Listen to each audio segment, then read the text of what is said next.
Welcome to Principal Center Radio, helping you build capacity for instructional leadership. Here's your host, Director of the Principal Center, Dr. Justin Bader. Welcome everyone to Principal Center Radio. I'm your host, Justin Bader, and I'm honored to welcome back to the program Louise Selby. Louise is a dyslexia specialist trainer, consultant, author, assessor, and teacher. She has 25 years experience working with SEND in Hertfordshire local authority in teaching, special needs coordinator, and advisory roles, and she now works freelance providing training and consultancy for schools as well as dyslexia assessment. Louise believes in partnership and collaboration, and this is at the heart of all she does.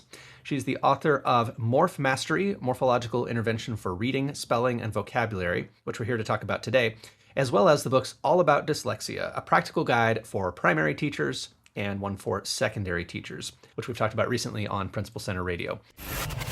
And now, our feature presentation. Louise, welcome back. Thank you. It's brilliant to be back. Well, I'm excited to talk with you about mastering morphology. For starters, what is morphology? Because I have to admit, this is only a topic that I have learned much about very recently. I can't say I was ever trained as an educator or an administrator on what morphology is. So take us into that. Oh yeah, no, I'm excited to talk about that too. It's my hobby and my work. So morphology is, you do know about morphology because it's just the terminology. It's basically prefixes, roots and suffixes, or bases. They're also known as the root side of things. And it's about the units of meaning in the English language. So our language is made up of, we know it's made up of units of sound and letters that correspond with those sounds, and that's known as phonics, but it's also made up of these morphemes, which are units of meaning, and they're simply prefixes, bases or roots and suffixes. That's what morphology is.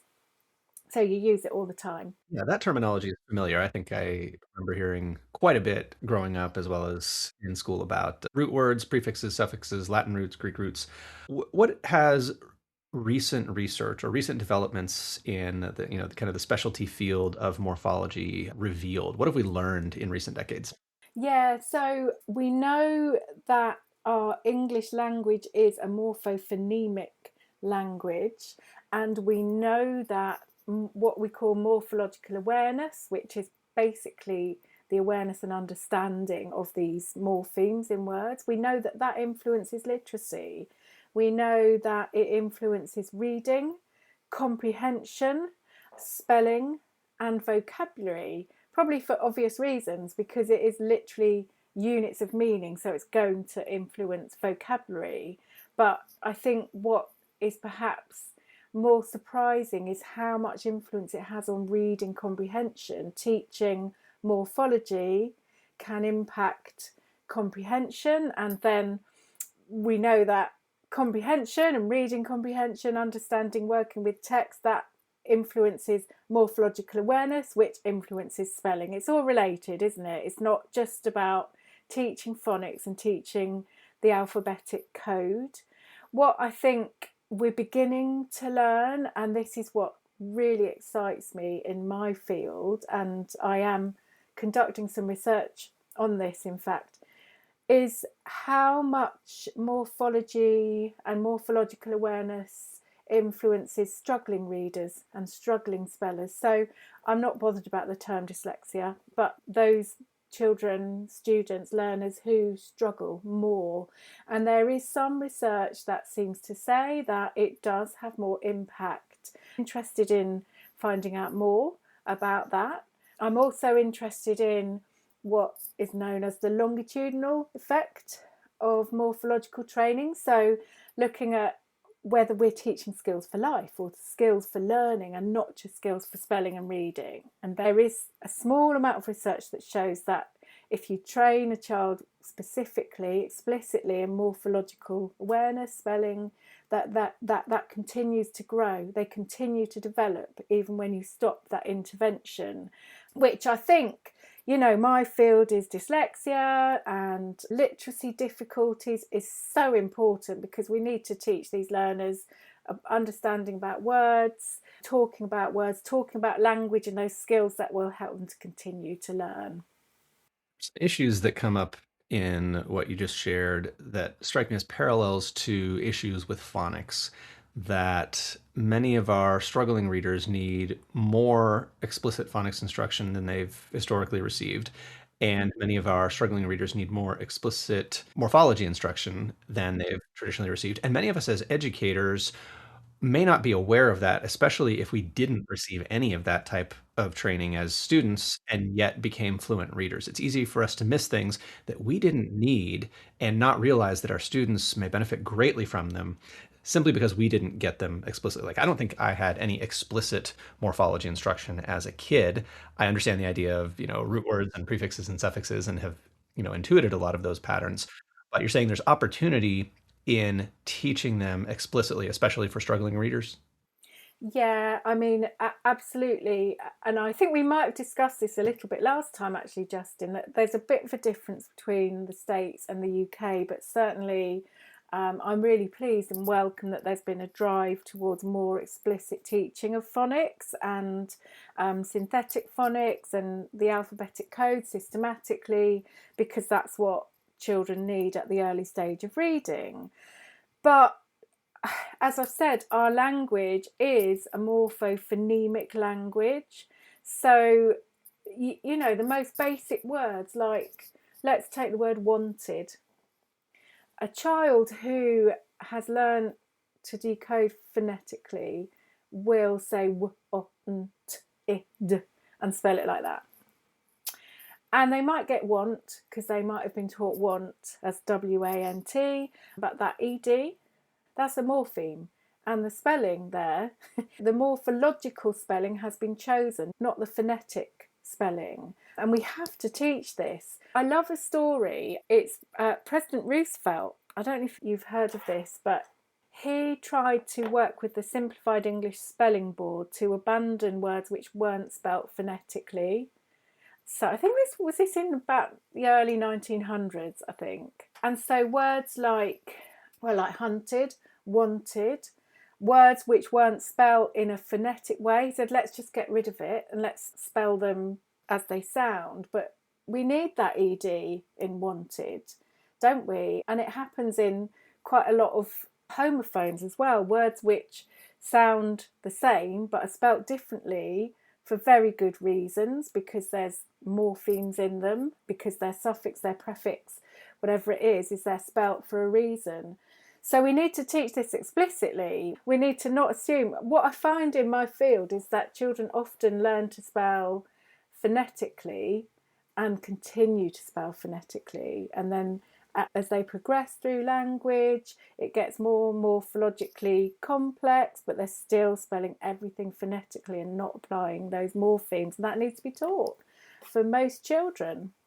Well, take us into that a little bit more. So if a student does have a grasp of phonics, they're spelling phonetically, what kind of mistakes are they making when they haven't had that morphology instruction? So the classic ones that we find are the shun words. So let's say you've got these words like magician, production, procession, and all of those have the shun in them.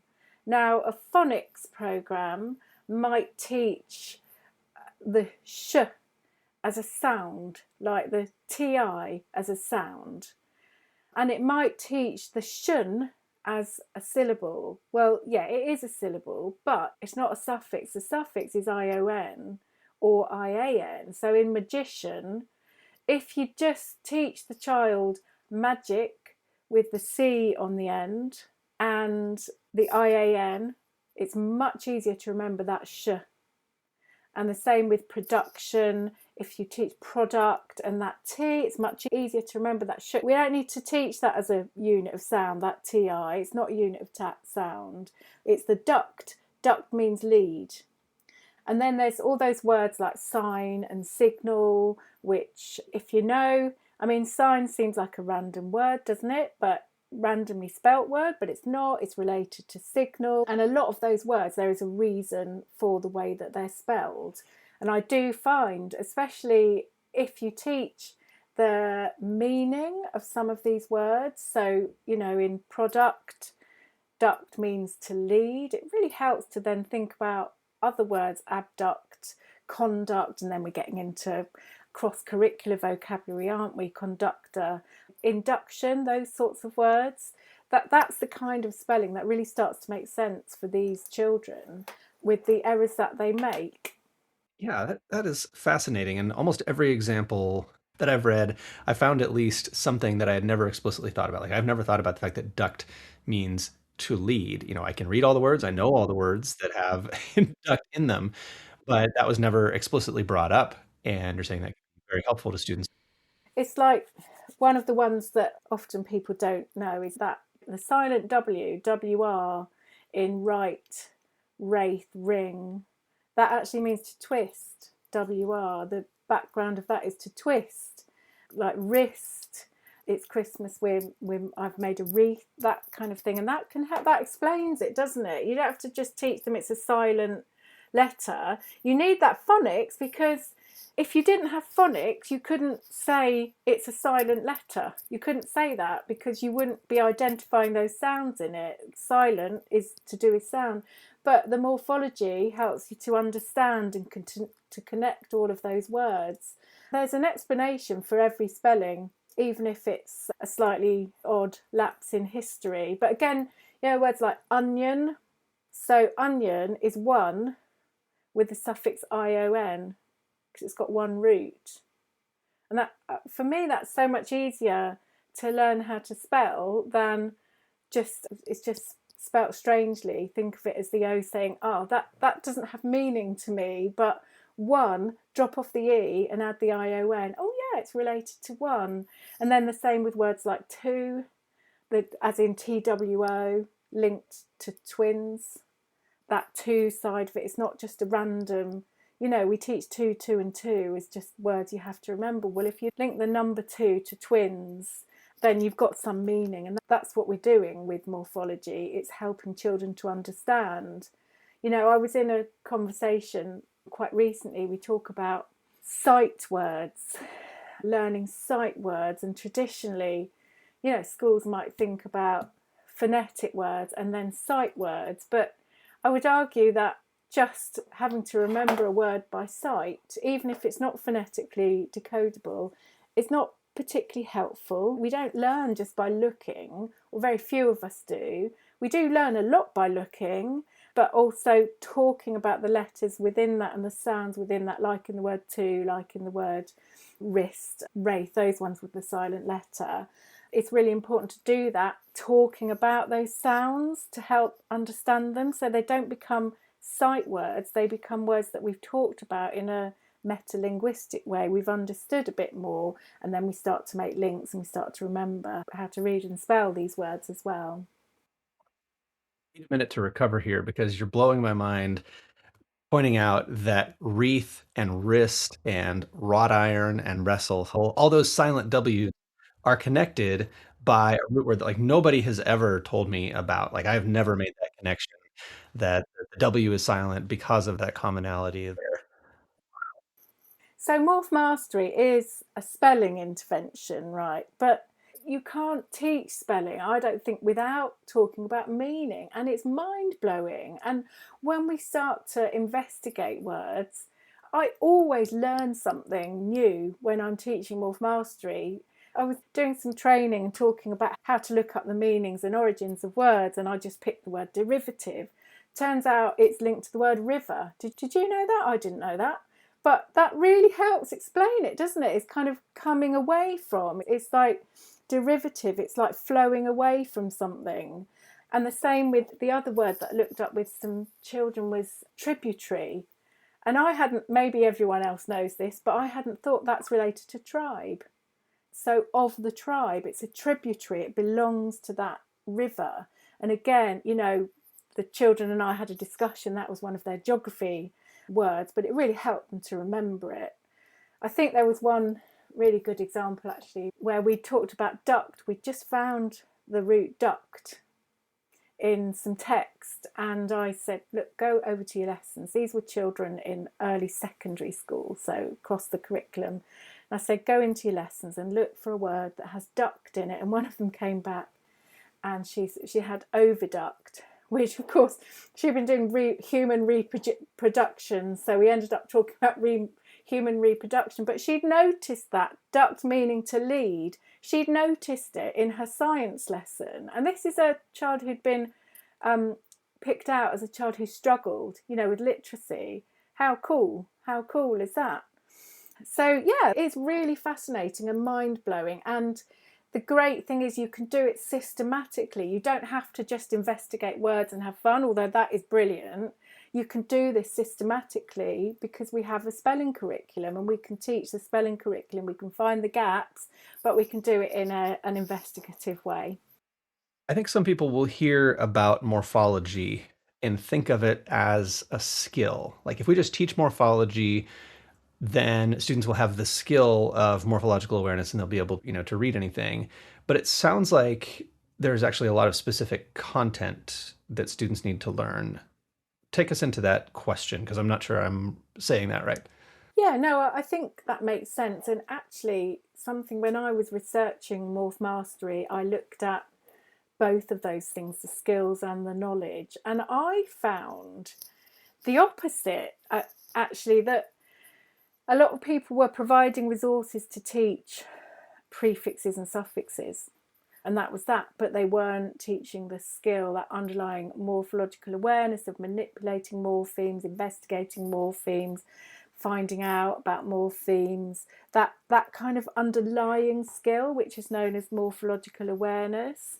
But in terms of the knowledge, what I've done in Morph Mastery is it starts with an assessment of going through the English language right back to the most basic morphemes, which are those grammatical suffixes generally, like the plural s, cats, and then the es, washes. And I've devised an assessment which goes through all of the knowledge of morphemes. It's actually based on our English curriculum, but I understand that a lot of other people in other countries have said, it's very similar to their curriculum, so it's just the English language, but it's systematic. You can work out which suffixes they don't know. And what I found when I was researching this and what I've created is something that goes right back, because I found that children might know and spell suffixes like auto, that's a prefix, sub, those ones, but they might not be able to change the Y to an I when you're adding ER, for example, to a word like happier, the Y becomes an I. Those rules are really hard, and they're right back in, we teach them to 6-year-olds here, 5-6-year-olds, and a lot of them haven't got that, and that's morphology, that's not a phonic thing. That's the kind of knowledge that those gaps need to be filled in order to move forward in spelling and morphological knowledge. So it's kind of taught hand in hand. I think this kind of word investigations should take place in class, and that's the skill, that's the looking at different morphemes in words, investigating, studying words, but also teaching the spelling of them. Really important. My mind is blown over and over as I learn more from you. So the book is Morph Mastery, a morphological intervention for reading, spelling, and vocabulary. Louise, if people want to learn more about your work, your other books, or get in touch with you, where's the best place for them to go online? I've got a website, Louise Selby Dyslexia. There's loads about Morph Mastery on there, loads of blogs and information pages. I'm also on most social media as well. So just look up Louise Selby Dyslexia and you'll find me. Well, Louise, thank you so much for joining me again on Principal Center Radio. It's been a pleasure. Absolutely. Pleasure. Thanks for listening to Principal Center Radio. For more great episodes, subscribe on our website at principalcenter.com/radio.